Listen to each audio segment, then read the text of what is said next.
Alrighty, folks, I want to share my opinion about the upcoming Fed meeting with a 12-year Wall Street veteran, somebody who works with the top 1% of families across the country, because I want to know if I'm all wet, I'm just complaining, or maybe there's something behind my thesis. Taylor, how you doing, buddy? I'm doing great. I'm not entirely sure where you're going with this, so hit me with it. So I have two predictions for the Fed. First, I believe if the Fed meeting was to occur as expected on the 9th and 10th, more on that in a minute, because there's a plan B to this. I did an actual math on the 12 voting members. Today, I have 5 members voting for a cut. That would be Fed President Moran, Waller, Bowman, Williams, and Cook. I have 5 bears, meaning no cut: Barr, Musselman, Schmid, Goolsbee, and Collins. Then I have 2 unknowns: Powell and Jefferson. So my prediction for the Fed meeting, if it occurs and we hear about it on the 10th, so 9th and 10th, we are going to have a 7-5 or a 6-6 vote. And I went back and checked. The only 7-5 vote I can find was back in 1983. So it has happened before, but is extremely rare. So I'm going to stop there because, again, I think this Fed meeting is by no certain a cut or a hold. I think it's going to be razor thin. What say you? Well, usually it's unanimous. So that gives you the enormity of what you're getting at there. And then if you mention 1983, you got to remember back at that time, we just went through one of the most vicious rate hike cycles we had ever seen and finally curbed inflation to a place that was palatable. So that tells you the dynamism of, if that's a word, dynamic nature is what I'm going for, of what would cause that to need to play out and have this very, very bifurcated Fed. Yeah, and the good thing is on my channel, I've been telling people for a month that the Fed is bifurcated. Finally, this weekend, I went and spent about an hour, maybe an hour and a half, trying to figure out where I thought each Fed president was, because I do think it's clear cut. The Doves want to cut and the Hawks don't. And then we have a couple of people that are kind of in the middle that'll sway the vote. So again, I'm thinking it's going to go 7-5 to your point, be very, very odd, right? For the last 2 decades, we've had, I think, 8 dissensions. We've had two dissensions. We haven't had a 7-5 since 1983, and I'm not aware of one before that, so it's very rare. And I think it'll be interesting. And then if it goes down 6-6, you have any idea what happens at 6-6? Jerome calls a shot? No, there's no language in the Fed. I thought Jerome called the shots to begin with anyway. Yeah, I'm joking, but yeah. I think it is too. Yeah. So typically what would happen is they would either decide to revote, or a tie is no cut. A tie is do nothing. So they may revote, or it will be do nothing. Trump steps in and decides. Fed independence completely gone. We're cutting a full point, a full percent. It's wild. So again, I think this Fed meeting is going to go down as a, even if it goes, 8-4, it's still going to be, a game changer. Anything more than 2 dissenting votes is going to be newsworthy because that hasn't happened. Yeah, exactly. Now to my big ask, request, prayer, hymn, whatever you want to call it. Given the government shutdown, the most important data, again, for the Hawks and the Doves, is the jobs data. We did get a jobs report, but if you guys aren't paying attention, that was for September. That wasn't October, right? So the data is like really old. And oh, by the way, the unemployment rate came in at 4.44. And the Fed's target for the year was 4.5. So like we're 100th away from that. And oh, by the way, if you weren't paying attention, October had the most layoffs in like 40 years, like 158,000, 156,000. Not good. So I don't know why the Fed would not change the data they're meeting, because they're not going to have the data, right? The data is now going to come out on the 16th. So why the hell are they having a meeting on the 9th and 10th? It's just wild to me. What was the date earlier this year? I want to say like late spring, early July, or early summer, when they presented and they made a decision. And I want to say it was 2 days later.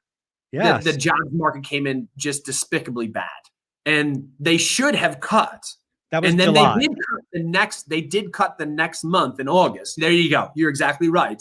And it was like, why are we doing this in such illogical manner. It's not like we can't foresee when these data points are going to hit unless you get a shutdown like this, and at which point, change it. I'm with you. But even a point where things are perfectly scheduled, why do we have such illogical scheduling of these, hugely monumental interest rate decisions? I think you're absolutely right. I had not even thought about the July report is a great example of the disaster that the December cut could be.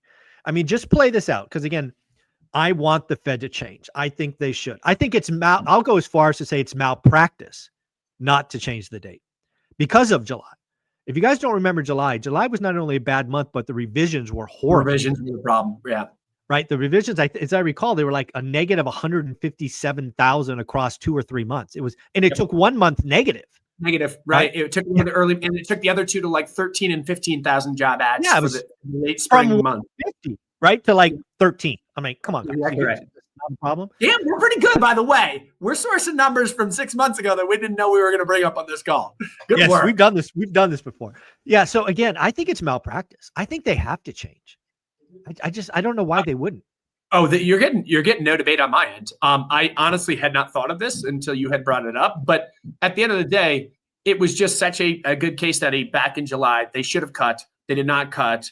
Data comes out 2 days later and says, you guys are morons for not cutting. Why are we doing this? And now they've got a circus running in the market in just the news cycle, where earlier, a month ago, we had a 94% probability of a cut. Yeah. Early last week, one of the Fed presidents comes out and says, we've been running ahead of our 2% target for 4.5 years. Inflation's moving the wrong way. Collins. The comms, right? The odds probability drops to 36% for a December cut. The market pukes on itself from 94 to 36, seemingly overnight. Yes. Huge movement there. Yep. Then Friday, New York Fed president comes out and says, I think there is room to move in the short term on interest rates. Yes. And interest rate probability of a cut for December goes from 36 to 75 in about 45 minutes, and the market rallies like all hell. And we're like, what are you clowns doing? Just forcing and manipulating the market around. And I was talking, internally with my team. My brother's my lead partner on the team. He's like, dude, they didn't want to see the market continue to puke on itself. So they came out and gave a little chatter on the cut side, and then bang, things normalize. Yeah. So I don't think the Fed will cut. I think they're a staunch organization who's built on tradition, and they don't think far ahead. They don't even remember July, which is sad because all they do is look in the rearview mirror, which is completely sad. If I had to pick today, my gut is no cut in December. I think they're going to be wrong again. I agree with you, and I think there should be a cut in December. Oh, agreed. Yes, they're not going to, but they should. Yeah. So it is frustrating to say that the data could come out a week afterwards, and it could make us you and I look like morons, and the housing market's fine. I'm used to it. Been there before, right? Yes, not a surprise. Right. And then we could see that, okay, the jobs market's actually rebounding back upwards. We had softness in the jobs market last year around this time, for the record, too, which caused the cuts, right? Or politics caused the cuts, whichever way you want to call it. But there was softness to justify the cuts in the labor market last fall. And we cut. And then the market rebounded from a labor perspective. So we don't know how this is going to play out.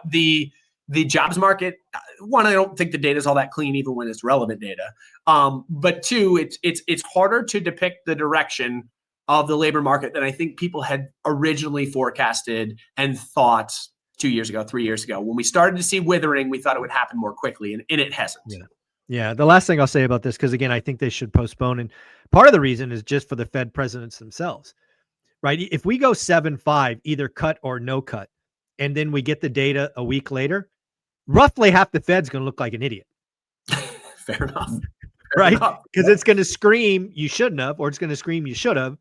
And half of them are going to look like morons. I mean, I don't know why any of them don't say, I can't vote until I get this data. Right. Agreed. Someone step up to the plate. So with all that said, they're not going to do that. Yeah. And with all that said, it's going to be the first exciting Fed meeting that we've had in, I don't know, even the live meetings that we've been calling them in the past were hey, there's a 20% chance of XYZ happening. Now it's going to come in here darn near 50-50 unless something changes dramatically between now and, 2 weeks out or whatever it is.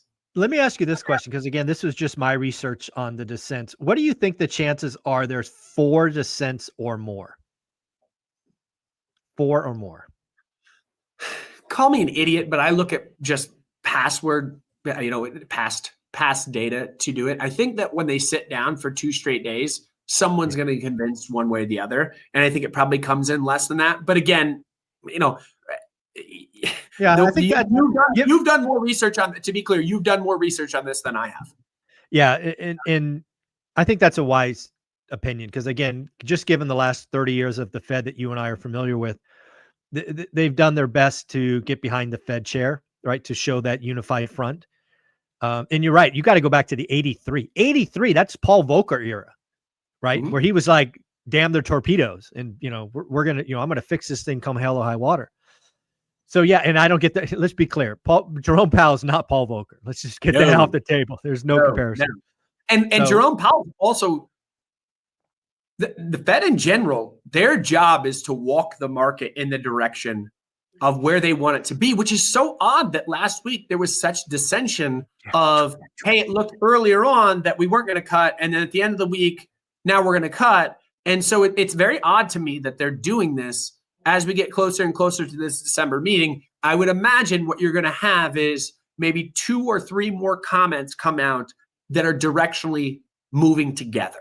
And so that will give more and more clarity as to whether they're going to cut or not cut. Otherwise, you go in 50-50, the market's going to move violently. Yeah, it's going to be interesting. And again, the Fed blackout window, is that 1 week prior to their Fed meeting? Is that what it is? Yeah, I was actually just contemplating that in the back of my head and saying, I don't actually know what the window is, but there's somewhere it's around a week to 10 days. Yeah, something like that. It's a week. Yeah. And again, the meeting starts on the 9th. So you're talking somewhere between November 30th and December 2nd, the blackout period will start. You got about a week. You got about a week from now that the comments should come and directionally get the market moving whichever way it's going to go.